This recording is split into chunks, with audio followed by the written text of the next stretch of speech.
duñu leen remplacer ñu nar a dem vers une forclusion maanaam mooy app bi nga xam ne moom lañ leen appal mën na jeex te seen ab liste duñ ko accepté bu ñu ko accepté wul nag lii mën a am mooy xëy na liste boobule du jàll à Dakar mooy ñoom du ñu am liste à Dakar. Barthélémy Dias nag nee na loolu du ci dal parce que bu fekkente ne ñoom naru ñoo am candidat à Dakar élection du am fii ci diwaanu Ndakaaru. loolu nag mooy cadre yi nga xam ne moom la yëkkati ni ki dem promettre. Pape Sané scénario mën nañu ko xalaat élection législative sans la liste de Yewwi à Dakar entre guillemets. C'est tout à fait possible hein.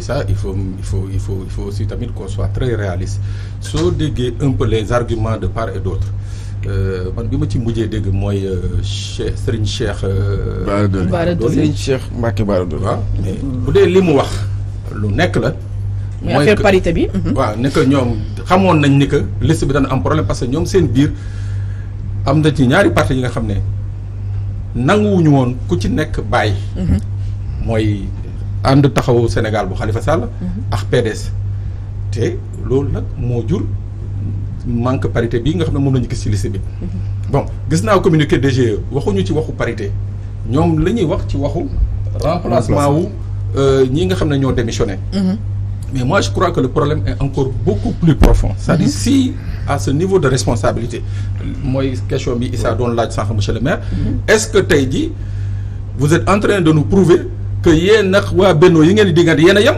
parce que si à ce niveau de responsabilité ak confiance bi nga xam ne moom la Sénégalais yi placé si ñoom ñu mën a dem toog pour investir une liste départementale Issa bàyyil Issa ne du bàyyi Khady bàyyi Khady ne du bàyyi ba mu jaral leen ñu dugal liste bi mu fur mu yàqu c'est parce que ces gens là ne moi je dañ ko modifié bon je dis man ci damay modification damay sukkandiku ci li nga xam ne moom la Cheikh député Bara Dolly wax c'est-à-dire si bu dee li mu wax c'est avéré mooy que moi vraiment je n'ai plus aucun respect pour cela muy Yewwi Askan ak yeneen ak yeneen bu dee ñoom toll nañu à ce niveau d'irresponsabilité xam ne liste bi buñ ko dugalee du jàll ñu forcer parce que pour des problèmes d'ego c'est parce que ñi ils ne respectent pas le choix et le vote des Sénégalais mooy benn ñaar pour répondre à ta question ndax DG mën na DG man du ma leen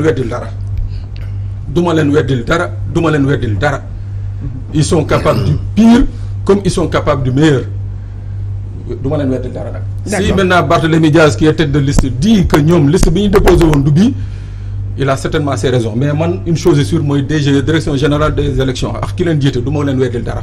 D'accord alors les élections sans Yewwi Barth nee na élection du am au Sénégal pour ne pas dire seulement à Dakar. waaw loolu Barth wax moom bu ne élection du am sans Yewwi pas Yewwi pas d'élection waaw c'est pas souhaitable. mais déjà où se situe le responsable kenn ñaanu ko maintenant responsabilité man depuis démb maa ngi xool calculer sama bopp loolu erreur boobu naka la mën a amee. parce que ñoom xam nañu pas novices en la matière. c'est pas des novices en la matière. Déthié Fall il est député donc xam nañu ñuy investir. il est censé le savoir donc xam nañu ne que pour Dakar 7 députés la et que 7 députés donc ça fait 3 hommes 3 femmes wala 4 femmes voilà donc loolu xam nañ ko man bi ma dégloo député Bara Dolly bi ma doon wax seen Cheikh dafa ne ñoom ñoo ko tey parce que dañu jàpp ne Palla Samba mi nga xam ne moo nekk 7e bi dañ ne Palla mën na nekk turu góor mën na nekk turu jigéen. non Palla góor la mooy maire Fann Point E. xam naa ne mooy maire Fann Point E mais moom lu mu expliqué. ok nee na dañu doon jouer ci mentalité wu DG. mais loolu bu fekkee ne loolu am na. ma xam ne c'est extrêmement grave parce que xam nañ ne te loolu man mënu ma ko gëm parce que ñu investir ci département Dakar ñëpp leen a xam.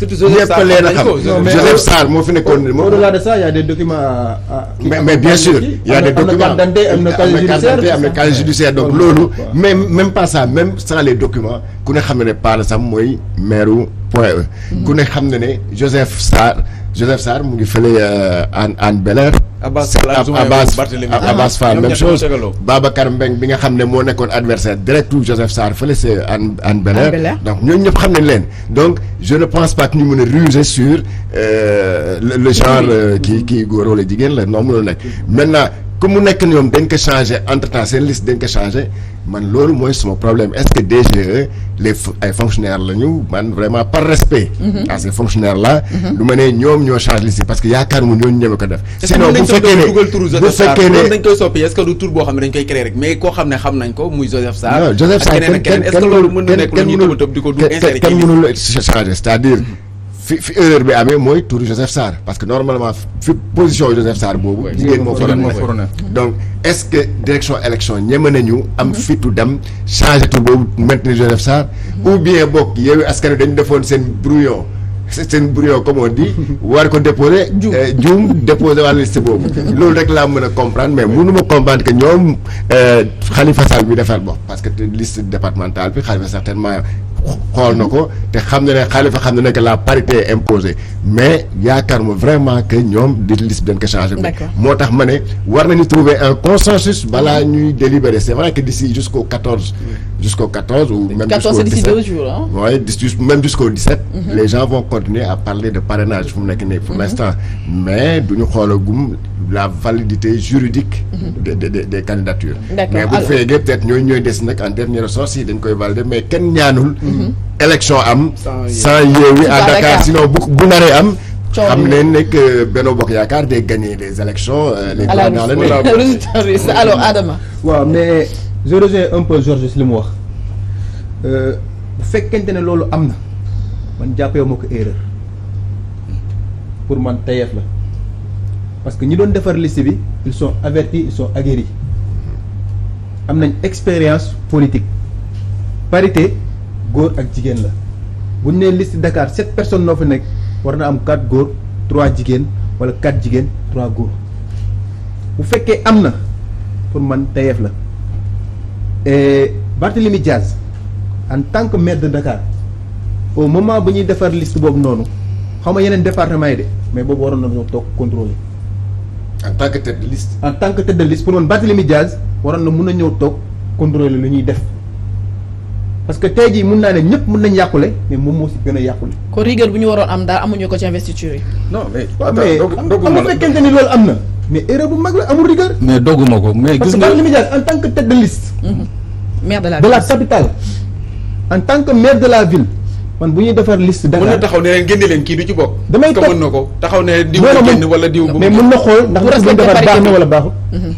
yoonam mun na bañ a nekk si kii mooy nekk fii kii mooy nekk fii kii mooy nekk fële mais mun na taxaw ne liste bii ngeen defar baaxul du dem parce que bu demee man ngeen yi gën a yàqal ñëpp mun nañ yàqule coalition bi yëpp ay yàqule mais Barthélémy Dias mooy gën a yàqule ñëpp te gis nañ ni il a un dossier pendant à la justice sénégalaise ñoom ñoo ko tey wala tey ñu ko on sait pas. d'accord dinañ xam mais Barthélémy Dias moo gën a yàqule. en tout cas bu dee tayeef la moom je crois que ils ont vraiment osé parce que tamit boo eggee DG pour déposer c'est-à-dire on te laisse la latitude dañ lay bàyyi sa temps waa direction générale des élections dañ lay bàyyi sa temps ngay jël sa dossier benn par benn di éplucher yow soo fa doon def 48 heures ci biir DG di éplucher le dossier ba mu mot sëkk kenn du la fa déranger. donc c'est-à-dire que tayeef mun nañ ko xalaat nonchalance. mën nañ ko xalaat changer liste aussi mën nañ ko xalaat non je dis que on est en matière politique. j'ai bien aimé Boubacar Camara keroog bi ñu ko invité benn télé fii. mu ne ñun suñu problème ñun ci kujje gi. mooy dañu xeeb Macky Sall. te sa waay ji non c'est-à-dire garaaw bi nga xam ne surtout jamono yi ñu toll ci wàllu politique. suñ ko moytuwul danañu jural musiba. effectivement. mais aussi boo recevoir ay doo joxe ay coups aussi boo nangul encaissé aussi. oui nangul encaissé ñoom malheureusement dañuy joxe ay coups te duñu nangu encaissé. mais bii moom da ngeen ko encaissé bu baax. Issa je sais pas si c'est possible de parler de faire des calculs. mais en tout cas bu ñu respecter la loi. li code électoral bi wax. c'est sûr que liste bi dañ koy invalider. non la loi dit que. si elle ne respecte pas la si une liste ne respecte pas la parité. non pour changement yi. loi bi dafa prévoir les cas de changement. xam nga dañ ñëwoon pour déposer ay démissions mais ku war a déposer les démissions yooyu c'est pas Barthélémy c'est le mandataire. La direction des élections xamul Barthélémy. direction des élections mandataire bi la xam. même le jour des élections bu ko neexee en tant que mandataire national mu jóge fii dem voter ji Tambacounda. kenn du ko wax dara. peut-être que Barthélémy bu ko defee s'il n'est pas mandataire dañ koy kii mais loolu li loi bi prévoir mooy en cas d'inéligibilité. comme daloon Khalifa bu ñu defoon Khalifa tête de liste direction élection mën leen woo ne leen dindi leen kii il n'a pas le droit. le procureur avait saisi la cour le conseil constitutionnel. wala mu am des erreurs matérielles sur par exemple carte d'identité wala son casier judiciaire erreur yooyu Kon ci tur bi. mën nañ la autoriser nga ñëw nga rectifier wala nga dindi ko teg keneen Effectivement. mais dans ce cas de figure là ben ce sera très compliqué Kon on coow peut rek s'attendre- coow li mooy bëri rek mais En tout en cas- tout cas ils ont 90% de chance 99 nga ne ma en tout cas 99. j'ose espérer que ñi def loolu tey ñu ko parce que des élections législatives à Dakar sans Barthélémy Dias moom ah en tout cas non day métti dina métti j'ose espérer que ñu def loolu jënduñu leen ñu def ko pour yàqal Barth ah yéen i neen la de seen ah biir. mais bu la imputer responsabilité bi kenn espérer cela. Ouais. parce que on est en politique tout est possible ma ne ko yéen i neen la de yéen i neen man la. ba ñu waxtaanee ñu ne Khalifa nañu jox affaire yi avant li si di génn nee naa leen wax dëgg yàlla Khalifa jub na Khalifa baax na Khalifa lii Khalifa laa mais Khalifa politicien la xaaral ngeen am problème ak moom. non on n'a pas de non problème fu mu leen positionné moo leen arrangé mais mais on est en politique aussi hein. on est en politique. man sur ce Vous n'avez côté-là- pas été vigilant? Sur ce côté-là, Si. je crois que même Je suis Déthié Fall, d'accord. même M. Déthié Fall n'a pas été vigilant. Parce que même, je crois qu'il aurait dû. Pape wax na ko léegi. Tu as le